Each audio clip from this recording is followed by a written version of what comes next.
চলতি মৌসুমে টাঙ্গাইলে রেকর্ড পরিমাণ জমিতে গমের চাষ হয়েছে। গম উৎপাদন খরচ ও বাজারে দাম ভালো থাকায় গম চাষে লাভের আশা করছেন কৃষক। দেশের চাহিদা বেশি থাকায় আমদানি কমাতে গম চাষ বাড়ানোর উপর গুরুত্ব দিচ্ছেন সংশ্লিষ্টরা। মোহাম্মদ আতিকুর রহমানের তথ্য ও ভিডিও চিত্রে ডেস্ক রিপোর্ট। মাঠ জুড়ে সোনালী গমের শীষ দোল খাচ্ছে, কোথাও এখনো কাঁচা। আর কিছুদিন পরেই শুরু হবে ফসল তোলার উৎসব। একমাত্র স্মার্ট সিটি বসুন্ধরা, আধুনিকতায় এক ধাপ এগিয়ে। রোগবালাই কম থাকায় এবং দানা ভালো হওয়ায় কৃষকরা বাম্পার ফলনের আশা করছেন। গম চাষে পানি, সার ও কীটনাশকের খরচ তুলনামূলক কম হওয়ায় এবার ভালো লাভের আশা কৃষকের।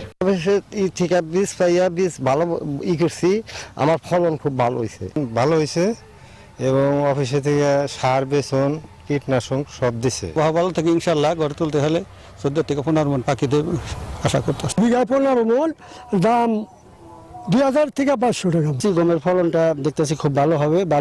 সরকারের কৃষি উন্নয়ন প্রকল্পের আওতায় প্রদর্শনী আকারে গম 33 জাতের চাষে দেয়া হয়েছে প্রণোদনা। তালিকাভুক্ত কৃষকদের মাঝে উন্নত বীজ, সার ও বালাইনাশক বিনামূল্যে বিতরণ করেছে কৃষি বিভাগ। এবছর কৃষকদের প্রণোদনা এবং প্রদর্শনীর মাধ্যমে, উদ্বুদ্ধকরণের মাধ্যমে আমরা অনেক আরো বীজ সহায়তা দিয়েছি, ফলক দিয়েছি।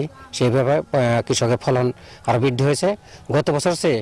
এই বছর আশা করি ফলন অনেক ভালো হবে। ঢাকা অঞ্চলের এই প্রভাব পড়বে, আমরা ঢাকা অঞ্চল প্রকল্পের প্রভাব পড়বে বলে আমরা বিশ্বাস করি এবং কৃষক আমাদের যে গমের যে ঘাটতি আছে সেই গমের ঘাটতি, জাতীয় পর্যায়ে ঘাটতি পূরণে অবদান রাখবে বলে আমাদের ধারণা আছে। দেশে গমের চাহিদা প্রায় 40 লাখ মেট্রিক টন হলেও উৎপাদন তার 1/4।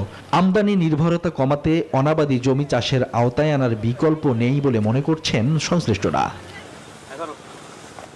Desk report, news 24।